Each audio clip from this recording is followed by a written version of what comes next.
আল্লাহ বলেন, কে বলেন? যে Almighty creator, all in all যিনি, তিনি বলতেছেন। কি বলতেছেন দেখেন, অবশ্যই মানে মাস্ট বি তোমার কর্মপ্রচেষ্টা বিভিন্ন প্রকৃতির। দেখবেন যে এই যে পৃথিবীটা, তাই না, এই পৃথিবীটা একটা চিড়িয়াখানার মতো। এক এক জায়গায় এক এক জিনিস দিয়ে, তাই না, এক এক কর্মে মানুষকে ব্যস্ত রাখছে, তাই না। আপনি যদি আমেরিকার উত্তরে অর্থাৎ পৃথিবীর সর্ব উত্তরে অ্যালাস্কায় যান, সেখানে দেখবেন স্যালমন ফিশ আছে যা পৃথিবীর কোথাও নাই। আপনি যদি অস্ট্রেলিয়াতে যান, সেখানে ক্যাঙ্গারু আছে যা পৃথিবীর অন্য কোথাও নাই। আপনি যদি ইসে যান, আরবে যান, দেখবেন সেখানে উট আছে যেটা পৃথিবীর অন্য কোথাও নাই। আপনি যদি ইসে যান, আফ্রিকাতে যান, সেখানে আছে গন্ডার, জেব্রা, জেরাফ, হাতি, তাই না, যেটা পৃথিবীর অন্য কোথাও নাই। আপনি যদি অ্যামাজন জঙ্গলে যান, তো সেখানে দেখবেন যে আনাকোন্ডা, তাই না, আনাকোন্ডা ও বাবা বিশাল আকারের সাপ, যা পৃথিবীর অন্য কোথাও নাই। আপনি যদি জাপানে যান, সেখানে দেখবেন যে বিশাল আকৃতি, তাই না, 25-30 হাত লম্বা, তাই না, 2.5 ফুট 3 ফুট চওড়া যে বিশাল বাইন, আবার তার সঙ্গে ডিজাইন করা, যা পৃথিবীর অন্য কোথাও নাই। আপনি যদি চীনের পাহাড়ি অঞ্চলগুলোতে যান, সেখানে দেখবেন যে আপনার ওই সালেমান্ডা নামক এক প্রকার প্রাণী আছে যা পৃথিবীর অন্য কোথাও নাই। আপনি যদি রাশিয়াতে জানতেন, সেখানে দেখবেন রেইনডিয়ার, যদিও আলাস্কাও রেইনডিয়ার আছে, তাই না, বলগা হরিণ, বড় বড় হরিণ আছে যা পৃথিবীর অন্য কোথাও নাই। আমাদের দেশেও হরিণ আছে, কিন্তু এটা মায়া হরিণ বা চিত্রা হরিণ, এটা কিন্তু ভিন্ন, যা পৃথিবীর অন্য কোথাও নাই।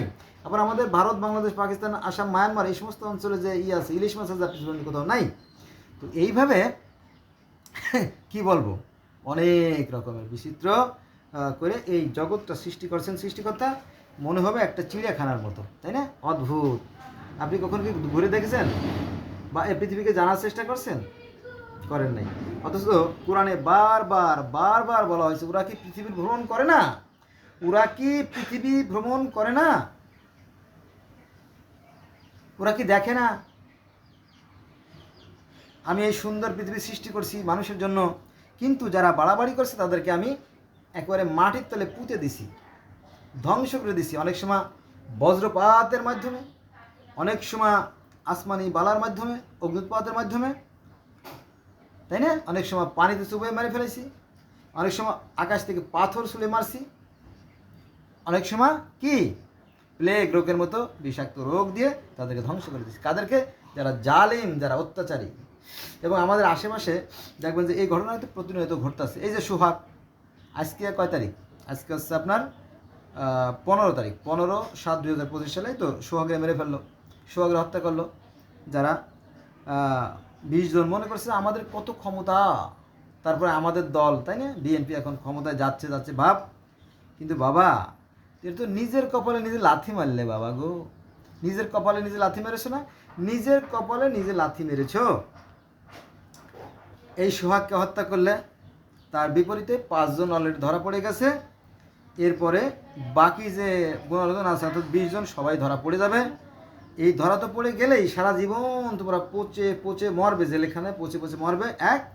দ্বিতীয়ত এই যে বিএনপির দলের বদনাম হলো, লাখ লাখ ভোট তোমরা হারিয়ে ফেললে, অর্থাৎ নিজের কপালে নিজে লাথি মারলে। এই বিষয়গুলো আমাদের বোঝা দরকার, জানা দরকার।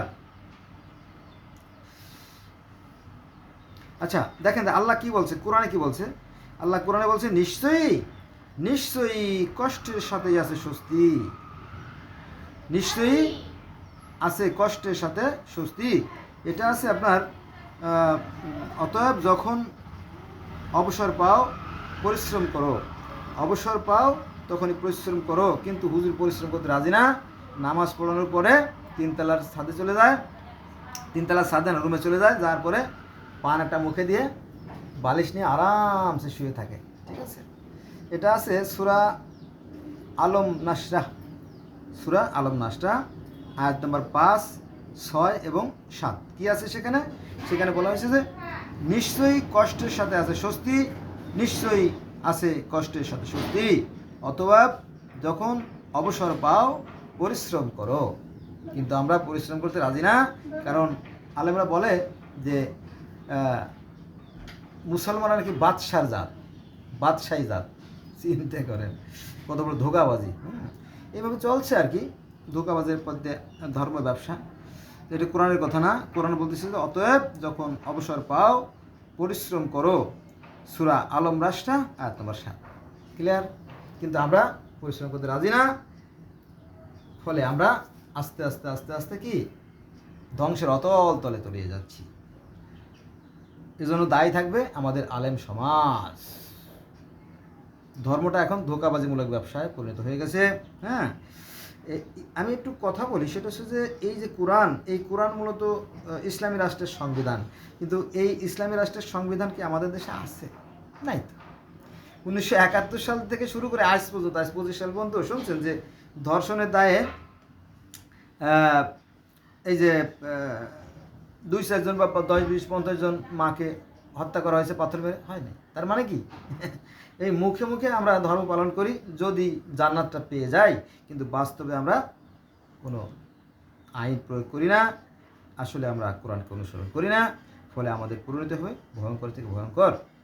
দেখেন এই যে অনেক এই যে বাচ্চা শিশু মাছ, ওই যে আপনার 9 বছরের একটা বাচ্চা মসজিদের ছাদে, তাকে হত্যা করে ফেলে রাখা হলো, নিষ্পাপ ফুলের মতো বাচ্চা। তারপরে আবার এই যে প্রতিদিন, এগুলো তো প্রতিদিন হচ্ছে, হ্যাঁ, ধর্ষণ করে পাট ক্ষেতের মধ্যে ফলায় রাখে, ধর্ষণ করে ধান ক্ষেতের মধ্যে ফলায় রাখে, ধর্ষণ করে ভুট্টা ক্ষেতের মধ্যে ফেলে রাখে, ধর্ষণ করে মেরে কচু ক্ষেতের মধ্যে ফেলে রাখে, ধর্ষণ করে বাস জালে ফেলে রাখে। এই যে গতকালকে ছিল কত 14/7/2025 সালে এই যে গাজীপুরের শালবনের ভিতরে এক মহিলার সাথে খারাপ ব্যবহার করে তাকে ফলাইতেছে, পরে সেটার ভিডিও করে আবার ছাড়তেছে। এটা জাতির জন্য কলঙ্কজনক, অভিশাপ্ত জাতি আমরা। প্রকৃতির নিয়মে এই জাতি ধ্বংস হয়ে যাবে, থাকবে শুধু কি খালি ডিব্বা। Bye bye.